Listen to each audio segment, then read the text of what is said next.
Hey guys, welcome to our channel. இன்றைக்கி வீடியோவில் நம்ம என்ன டாபிக் பற்றி பார்க்க போகிறோன்னா, உங்களை வேண்டாம் அப்படின்னு வெறுத்து விலகிய நபரை எளிமையாக உங்களுக்கு வசியமாக்கக்கூடிய ஒரு பவர்ஃபுல்லான வசிய முறை தான் இந்த வீடியோ பதிவில் நம்ம பார்க்க போகிறோம்.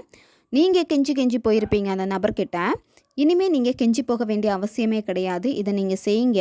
எப்பேற்பட்ட நபராக இருந்தாலும் சரி, அவங்க உங்களுடைய காலடியில் தான் கிடப்பாங்க. உங்களுடைய லவ்வுக்காக தான் அவங்க ஏங்குவாங்க. நீங்களே வேணான்னு சொன்னால் கூட அவங்க உங்களை விட்டு விலக மாட்டாங்க. அந்த அளவுக்கு இது உங்களுக்கு ரிசல்ட்டை கொடுக்கும். நம்ம சேனலில் நீங்கள் இதான் ஃபஸ்ட் டைம் பார்க்குறீங்கன்னா மறக்காமல் சப்ஸ்கிரைப் பண்ணிக்கோங்க. பக்கத்தில் இருக்கக்கூடிய பெல் பட்டனையும் கிளிக் பண்ணிக்கோங்க. அப்போ தான் நான் போடக்கூடிய வீடியோஸ் எல்லாமே உடனுக்குடன் உங்களுக்கு நோட்டிஃபிகேஷனில் வந்துக்கிட்டே இருக்கும். வாங்க வீடியோக்குள்ளாடி போகலாம். இந்த மெத்தடை யாரெல்லாம் பயன்படுத்தலான்னா, உங்கள் ரிலேஷன்ஷிப்பில் அடிக்கடி சண்டை வந்துட்டே இருக்குது. அந்த நபர் சரியாக பேச மாட்டேங்கிறாங்க, எப்போவுமே கோவப்பட்டுட்டே இருக்காங்க, ரீசனே இல்லாமல் வேணான்னு சொல்கிறாங்க, பிளாக் பண்ணி வச்சுருக்காங்க, இந்த மாதிரி சுச்சுவேஷனில் இருக்குது அப்படின்னா அந்த பர்சனை எளிமையாக ட்ராக் பண்ணுறதுக்கு இந்த மெத்தடை நீங்கள் செய்யலாம். இந்த மெத்தடை பிரிந்து வாழும் காதலர்கள், பிரிந்து வாழும் கணவன் மனைவி ஒன்று சேர்றதுக்காகவும் இதை நீங்கள் செய்யலாம். எந்த டேயில் இந்த மெத்தடை நீங்கள் செய்யணும் அப்படின்னா, ஞாயிற்றுக்கிழமை அல்லது திங்கக்கிழமை, வியாழக்கிழமை இந்த நாட்களில் ஏதாச்சும் ஒரு நாளில் இந்த மெத்தடை நீங்கள் செய்யணும். எந்த நேரத்தில் இந்த மெத்தடை நீங்கள் செய்யணும் அப்படின்னா, காலையில் நீங்கள் 6 மணிலேருந்து 7 மணி இந்த இடைப்பட்ட நேரத்துக்குள்ளாடி செய்யலாம். ஈவினிங் பார்த்திங்கன்னா 8 மணிலேருந்து 9 மணி இந்த இடைப்பட்ட நேரத்தில் நீங்கள் செய்யலாம். தொடர்ந்து இந்த மெத்தடை நீங்கள் 21 நாட்கள் ஃபாலோ பண்ணணும். 21 நாளுமே பார்த்திங்கன்னா கண்டினியூவாக இந்த மெத்தடை நீங்கள் செய்யணும். பெண்கள் தீட்டு சமயத்தில் இந்த மெத்தடை செய்யக்கூடாது.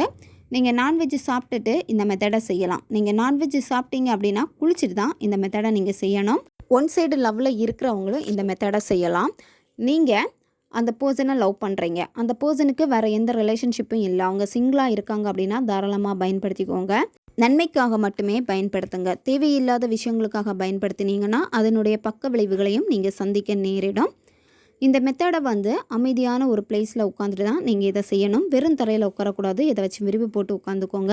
உங்களுடைய பூஜை ரூம் அல்லது தனி ரூமில் உட்காந்துட்டு இந்த மெத்தடை செய்யலாம். இந்த மெத்தடை செய்கிறப்போ ஒரு கேண்டில் அல்லது தீபம் ஏற்றி வச்சுக்கோங்க. நீங்கள் அந்த பர்சன் கூட இருந்த நல்ல நல்ல நிகழ்வுகளை எல்லாமே நினச்சி பார்க்கணும். எவ்வளோ சந்தோஷமாக இருந்தீங்களோ அதே மாதிரி இப்போவும் நீங்கள் இருக்கீங்க அப்படிங்கிற அந்த உணர்வு நிலையை நீங்கள் விசுவலைசேஷனில் கொண்டு வரணும். கொண்டு வந்துட்டு அடுத்து என்ன பண்ணணும் அப்படின்னா, ஒரு முழு கிராம்பு எடுத்துக்கோங்க. முனை எதுவுமே உடையக்கூடாது. அந்த கிராம்பை என்ன பண்ணணும் அப்படின்னா, உங்களுடைய வாயில் வலது பக்கமாக ஓரமாக போட்டுக்கோங்க, கடிக்கக்கூடாது. அதுக்கப்புறமா இந்த மந்திரத்தை நீங்கள் 108 முறை சொல்லணும். மந்திரம் இப்போ உங்களுக்கு வீடியோ ஸ்க்ரீன்லேயே வரும், பார்த்துக்கோங்க. ஓம் ஹங், அந்த நபருடைய பேர் போட்டு வஷி. ஓம் ஹங், அந்த பர்சனுடைய பேர் வஷி. இந்த மந்திரம் தான் 108 முறை நீங்கள் சொல்லணும். 108 முறை சொல்கிறப்ப கண்களை மூடிட்டு அந்த நபரை நினச்சிக்கிட்டே உங்களுடைய புருவ மத்தியில் உங்களுடைய ஃபோக்கஸ் எல்லாம் வச்சுக்கோங்க. 2 புருவங்களுக்கு நடுவில் இருக்கக்கூடிய பகுதி தான் புருவ மத்தி. அந்த புருவ மத்தியை பார்த்துக்கிட்டே, அதாவது கண்களை மூடிட்டு 2 கண்ணையும் பார்த்திங்கன்னா மேல் நோக்கி அந்த புருவ மத்தியில் ஃபோக்கஸ் கொடுத்துக்கிட்டே இந்த மந்திரத்தை நீங்கள் சொல்லணும். 108 முறை சொல்லிவிட்டு அதுக்கப்புறம் என்ன பண்ணணும் அப்படின்னா, உங்கள் வாயில் இருக்கக்கூடிய அந்த கிராம்புல துப்பிடுங்க. இந்த மாதிரி தான் நீங்கள் டெய்லியுமே மந்திரம் 108 முறை சொல்லணும். ஒவ்வொரு டைமும் நீங்கள் மந்திரம் சொல்கிறப்ப வாயில் கிராம்பை போட்டுக்கோங்க.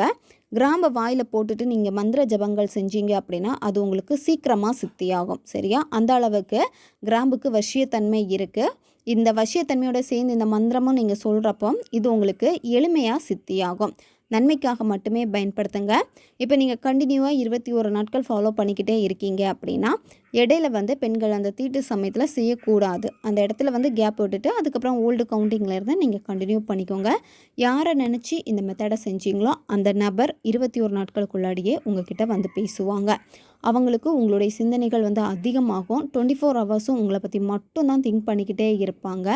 உங்ககிட்ட பேசணும், உங்களை பார்க்கணும், அந்த மாதிரி ஏக்கங்கள் அவங்களுக்கு அதிகமாகிக்கிட்டே இருக்கும்.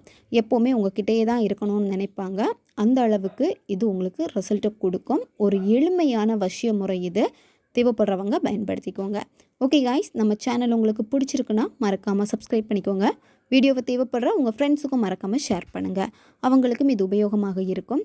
இன்னும் நிறைய வீடியோஸ் நம்ம சேனலில் அப்லோட் ஆகிட்டே இருக்கும். பக்கத்தில் இருக்கக்கூடிய பெல் பட்டனையும் ப்ரெஸ் பண்ணி வச்சுக்கோங்க. அப்போ தான் நான் போடக்கூடிய வீடியோஸ் எல்லாமே உடனுக்குடன் உங்களுக்கு நோட்டிஃபிகேஷனில் வந்துக்கிட்டே இருக்கும். அடுத்த ஒரு வீடியோ பதிவில் சந்திக்கலாம். நன்றி.